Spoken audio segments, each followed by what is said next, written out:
नमस्कार साथियों, स्वागत है आप सभी का आपके अपने इस YouTube चैनल पर जिसका नाम है जीएस बूस्टर, जो कि पार्ट है तक्षशिला आईएएस बलिया का। और मैं हूं अनुपम।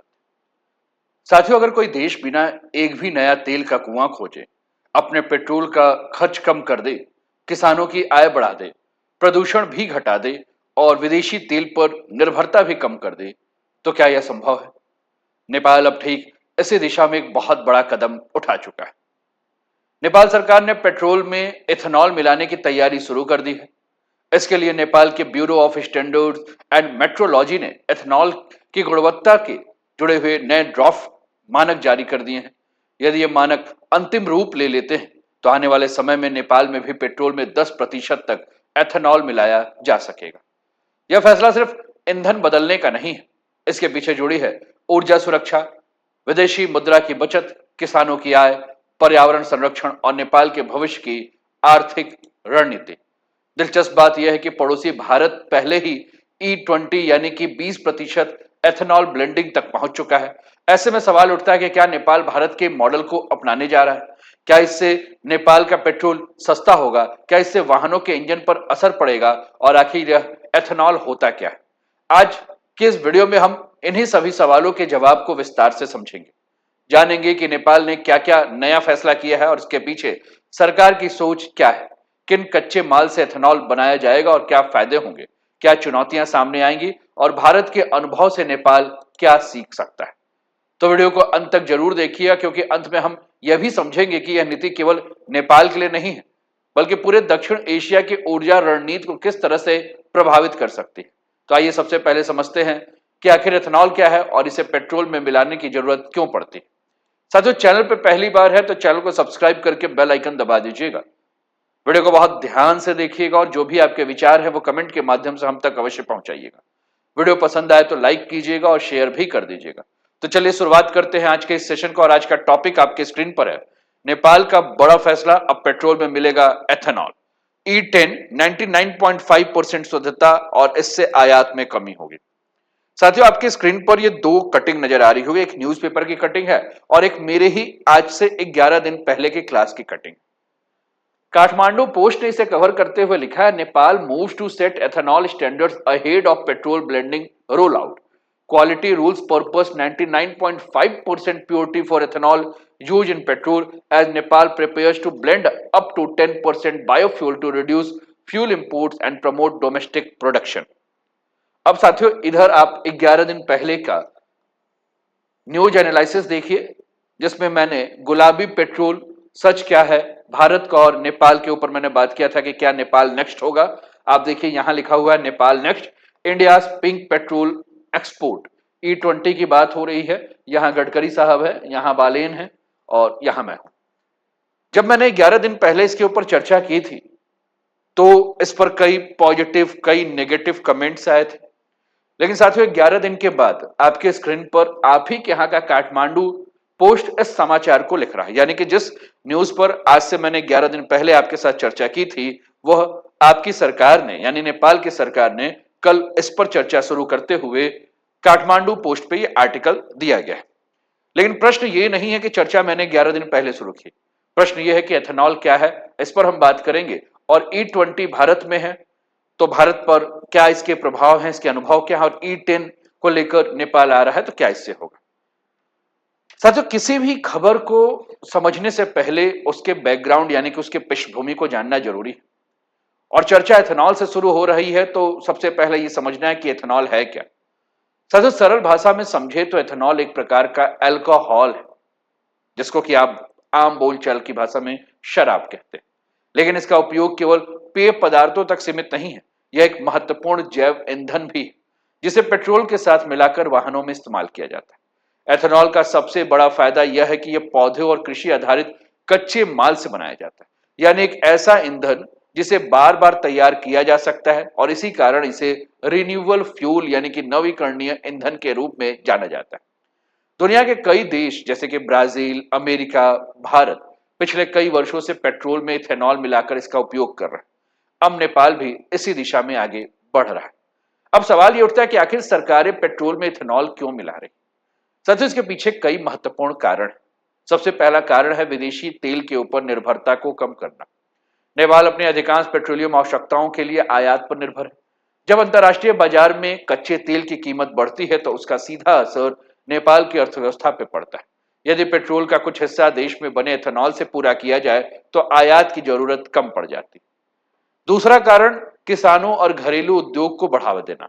यदि इथेनॉल स्थानीय स्तर पर बनेगा तो कृषि अवशेष, चीनी उद्योग का शीरा जिसको कि हम मोलैश कहते हैं, या अन्य जैविक संसाधनों की मांग बढ़ेगी। इससे किसानों और उद्योग दोनों को लाभ मिलेगा। तीसरा कारण है पर्यावरण संरक्षण।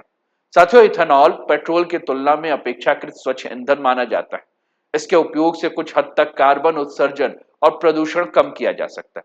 हालांकि इथेनॉल कोई जादुई ईंधन नहीं, इसमें पेट्रोल की तुलना में ऊर्जा थोड़ा कम होता है और यही कारण है कि अधिक एथेनॉल मिश्रण वाले ईंधन में कई बार वाहन के माइलेज थोड़े कम हो जाते हैं।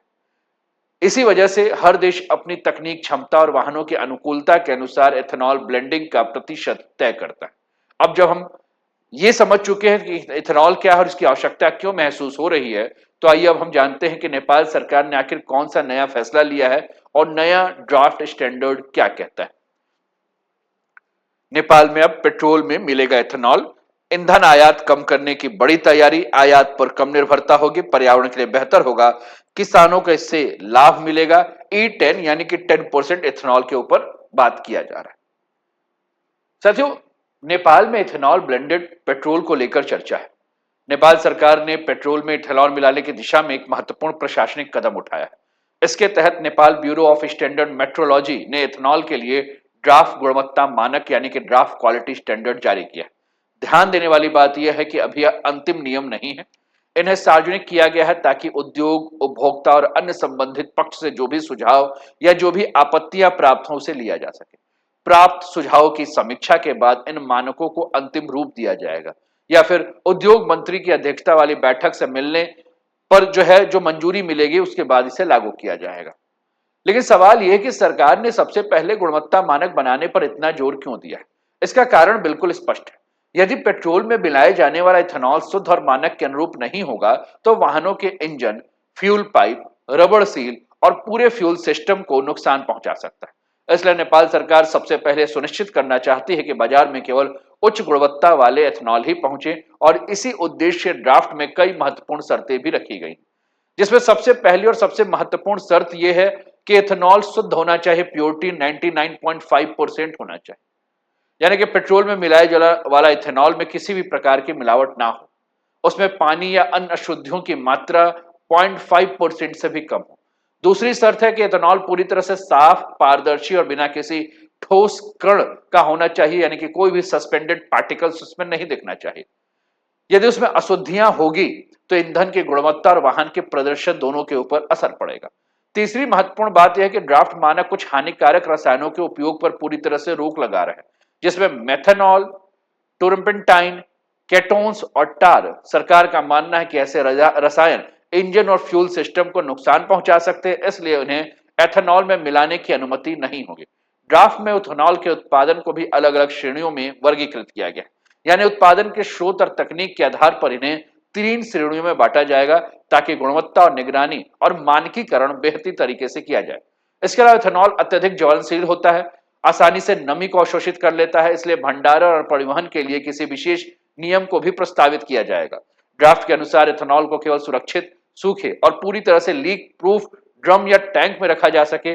साथ ही हर कंटेनर पर स्पष्ट रूप से यह जानकारी देना होगा कि किसने उस इथेनॉल का निर्माण किया है, उसका पता क्या है, उसका बैच नंबर क्या है, कुल मात्रा कितनी थी, उत्पादन की तारीख कितनी थी और उत्पादन का सोर्स कितना था, क्या था। उत्पादन का सोर्स मतलब कि गन्ना से बना है कि मक्का से बना है या अन्य कोई भी और पदार्थ से बना है। तो हम अभी थोड़ी देर में चर्चा करेंगे कि इथेनॉल का निर्माण किन किन पदार्थों से हो सकता है।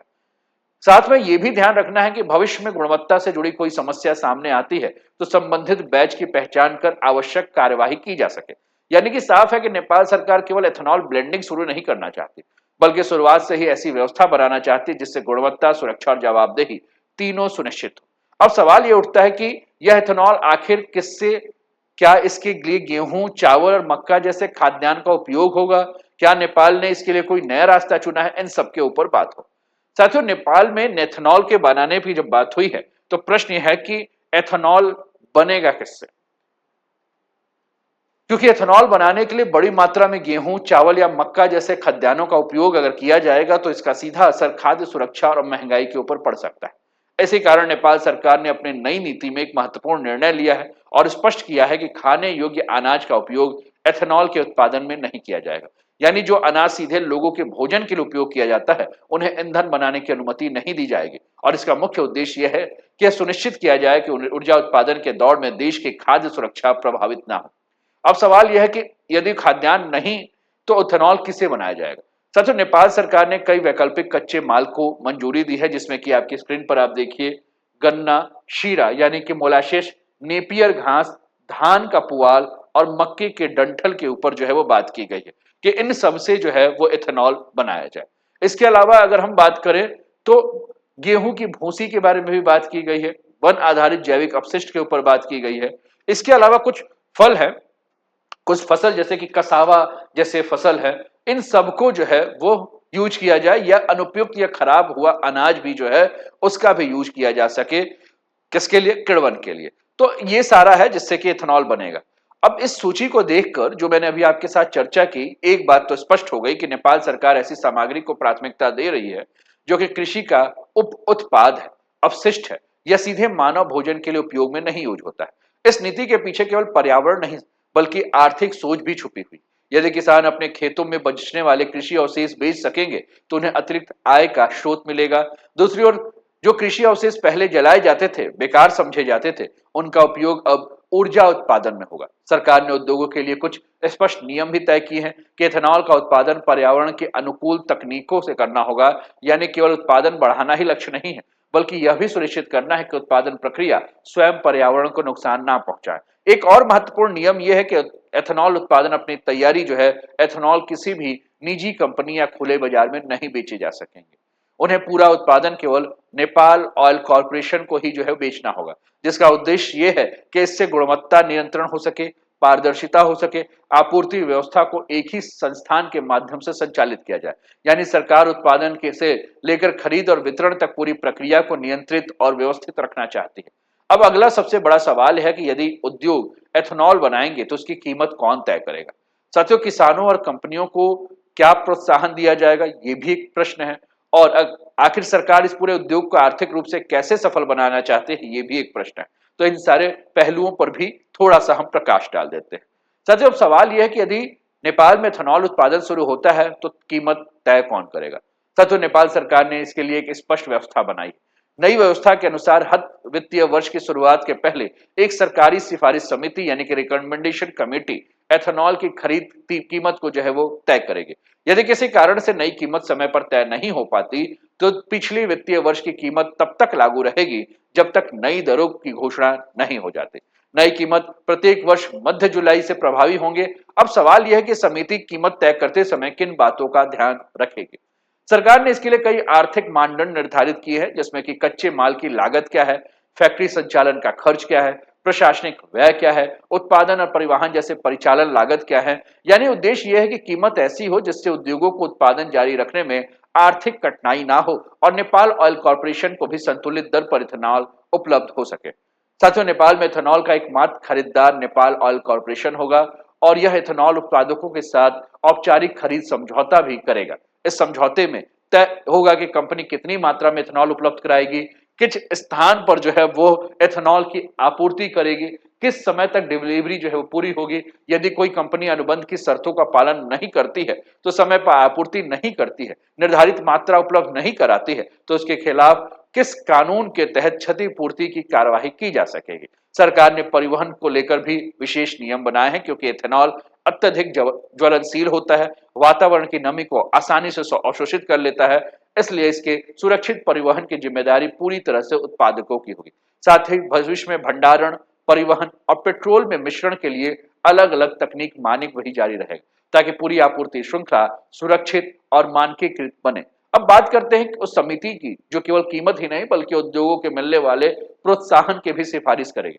और इस समिति की अध्यक्षता उद्योग, वाणिज्य और आपूर्ति मंत्रालय के सचिव करेंगे। इसके अलावा समिति में कई महत्वपूर्ण संस्थानों के प्रतिनिधि शामिल होंगे, जिसमें कि वित्त मंत्रालय, कृषि मंत्रालय, Nepal bureau of standard and metrology, Nepal academy of science and technology, Nepal oil corporation. यानी यह केवल एक प्रशासनिक समिति नहीं होगी, बल्कि इसमें वित्त, कृषि, विज्ञान, ऊर्जा क्षेत्र के विशेषज्ञ भी शामिल होंगे। अब अगला सवाल यह है कि सरकार ने अगर जो कीमत तय करेगी या उद्योगों के लिए किसानों को प्रोत्साहन भी देगी। साथियों, सरकार ने संकेत दिया है कि समिति जो है वह कर में छूट, एथेनॉल उद्योगों के लिए प्रोत्साहन, राष्ट्रीय प्राथमिकता, कृषि मशीनरी आयात पर सीमा शुल्क में रियायत, किसानों और कृषि सहकारी समितियों के लिए उर्वरक, बीज और बिजली पर संभावित सहायता। यानी नेपाल सरकार केवल एथेनॉल ब्लेंडिंग लागू नहीं करना चाहती, बल्कि उसके लिए पूरा एक आर्थिक पारिस्थितिकी तंत्र भी विकसित करना चाहती है, जिसमें किसान, उद्योग, वैज्ञानिक संस्थान और सरकारी एजेंसियां मिलकर काम करें। इसी बीच नेपाल ऑयल कॉर्पोरेशन ने एथेनॉल उत्पादन करने वाली कंपनियों से आवेदन भी आमंत्रित किए हैं। अब तक 8 कंपनियां एथेनॉल उत्पादन और आपूर्ति के लिए आवेदन कर चुकी हैं। हालांकि गुणवत्ता मानकों को अंतिम रूप मिलने के बाद इस प्रक्रिया को आगे बढ़ाया जाएगा। अब सबसे बड़ा सवाल है कि भारत ने एथेनॉल ब्लेंडिंग में क्या हासिल किया, नेपाल भारत से क्या सीख सकता है, क्या E10 या E20 वास्तव में वाहनों के लिए सुरक्षित है। ऐसे कई सारे सवाल जो है वो दिमाग में आ रहे होंगे। तो चलिए इस पर भी हम आते हैं, इसके भी ऊपर हम चर्चा करते हैं। साथियों, हम बात करते हैं भारत, क्योंकि भारत ने एथेनॉल का उत्पादन किया है। भारत एथेनॉल में E85 तक की चर्चा कर रहा है। फिलहाल नेपाल तो अभी E10 की बात कर रहा है, यानी कि 10% एथेनॉल ब्लेंडिंग के बारे में बात कर रहा है। वही भारत के बारे में अगर हम बात करें तो भारत ने 2021-22 में E10 कार्यक्रम की शुरुआत को आगे बढ़ाते हुए 2025-26 तक E20 और E25 और E85 पर चर्चा शुरू कर दी। भारत सरकार का कहना है कि इस कार्यक्रम के 3 बड़े लाभ हुए। पहला, कच्चा तेल के आयात पर होने वाला खर्च जो है वह कम करने में मदद मिली। दूसरा, गन्ना किसानों और एथेनॉल उद्योग को नया बाजार मिला है, जिससे कृषि और जैव विविधता क्षेत्र को प्रोत्साहन मिला। तीसरा, स्वच्छ ईंधन के उपयोग से प्रदूषण और कार्बन उत्सर्जन को कम करने की दिशा में सकारात्मक कदम बढ़ा है। लेकिन हर नीति के साथ कुछ चुनौतियां भी हैं। भारत जब E20 लागू किया है तब कुछ उपभोक्ताओं ने चिंता जताई है कि एथेनॉल मिश्रित पेट्रोल से वाहनों का माइलेज कम हो जा रहा है, इंजन पर असर पड़ रहा है, पुराने वाहनों में तकनीकी समस्या आ रही है। हालांकि भारत सरकार इन आशंकाओं को खारिज करते हुए E20 लागू करने से पहले व्यापक परीक्षण किए थे और सोशल मीडिया पर फैल रहे भ्रामक अफवाहों को जो है वो नियंत्रित करने का काम कर रहे हैं। वाहन निर्माताओं ने यह भी कहा कि कई वर्षों के परीक्षण और सर्विस रिकॉर्ड में E20 के कारण बड़े पैमाने पर इंजन के खराब होने के कोई भी प्रमाण नहीं मिले हैं। उन्होंने ये अवश्य स्वीकार किया कि एथेनॉल की ऊर्जा क्षमता पेट्रोल से कम होने के कारण माइलेज लगभग 3 से 3.5% तक कम हो चुका है। यदि वाहन E20 के अनुकूल हो तो समान परिस्थितियों में इंजन को नुकसान पहुंचाने के व्यापक प्रमाण अभी तक जो है वो नहीं मिले। अब सवाल आते हैं कि नेपाल को आगे किन चुनौतियों का सामना करना पड़ सकता है। सबसे पहले जो चुनौती होगी, पर्याप्त मात्रा में गुणवत्तापूर्ण एथेनॉल का उत्पादन। दूसरी होगी भंडारण और परिवहन, क्योंकि एथेनॉल अत्यधिक ज्वलनशील है, जिस पर हमने बात किया। इसके अलावा तीसरी चुनौती जो है वो गुणवत्ता नियंत्रण, यानी कि 99.5% शुद्धता वाला एथेनॉल ही पेट्रोल में मिलाया जाए। चौथी चुनौती होगी वाहनों की अनुकूलता। नेपाल को सुनिश्चित करना होगा कि बाजार में उपलब्ध वाहन E10 ईंधन के साथ सुरक्षित रूप से चल सकें। पांचवी चुनौती होगी किसानों, उद्योगों और नेपाल ऑयल कॉर्पोरेशन के बीच एक ऐसी आपूर्ति श्रृंखला विकसित करे जो लंबे समय तक आर्थिक रूप से टिकाऊ बने। लेकिन यदि नेपाल इन चुनौतियों का सफलतापूर्वक समाधान कर लेता है तो इससे दीर्घकालिक लाभ जो है होगा। देश का पेट्रोल आयात बिल कम हो सकता है, विदेशी मुद्रा की बचत होगी, स्थानीय उद्योगों को नया बाजार मिलेगा, कृषि और शेष का बेहतर उपयोग रहेगा, ग्रामीण क्षेत्र में रोजगार के बेहतर अवसर आएंगे और सबसे महत्वपूर्ण, नेपाल ऊर्जा सुरक्षा की दिशा में एक मजबूत कदम आगे बढ़ा सकता है। सबसे कुल मिलाकर नेपाल ने अभी केवल एथेनॉल ब्लेंडिंग शुरू करने की घोषणा नहीं की है, बल्कि उसकी मजबूत नींव तैयार करने का काम भी शुरू किया है। गुणवत्ता मानक, सुरक्षित भंडारण, उत्पादन के नियम, खरीद व्यवस्था, मूल्य निर्धारण, किसानों और उद्योगों के लिए प्रोत्साहन, इन सभी पहलुओं को एक साथ जोड़कर सरकार एक व्यवस्थित नीति लागू करना चाहती है। अब देखना यह होगा कि गुणवत्ता मानकों को अंतिम मंजूरी कब मिलती है, इथेनॉल का व्यावसायिक उत्पादन कितनी तेजी से शुरू होता है और नेपाल ऑयल कॉर्पोरेशन कब से E10 पेट्रोल को बाजार में लेकर उतरता है। अगर ये योजना सफल रहती है तो नेपाल भी भारत की तरह स्वच्छ ईंधन, ऊर्जा सुरक्षा और घरेलू जैव ईंधन उत्पादन के क्षेत्र में एक नई शुरुआत कर सकता है। अब आपकी राय क्या है? आप बताइए, क्या आपको लगता है कि नेपाल का यह फैसला उसकी ऊर्जा सुरक्षा को मजबूत करेगा? क्या भविष्य में नेपाल भी भारत की तरह E20 तक पहुंच सकता है? अपनी राय हमें कमेंट बॉक्स में जरूर लिखिए। अगर आपको वीडियो जानकारीपूर्ण लगा हो तो इसे लाइक करें, अपने दोस्तों के साथ शेयर करें, चैनल को सब्सक्राइब करना ना भूलें। धन और फिर हम लोग अगले वीडियो में मिलते हैं कुछ अन्य टॉपिक के साथ, कुछ अन्य मुद्दों के साथ। तब तक अपना ध्यान रखें, स्वस्थ रहें, मस्त रहें, तंदुरुस्त रहें, हंसते खेलते मुस्कुराते हुए जीवन का आनंद लें। जय हिंद, जय भारत।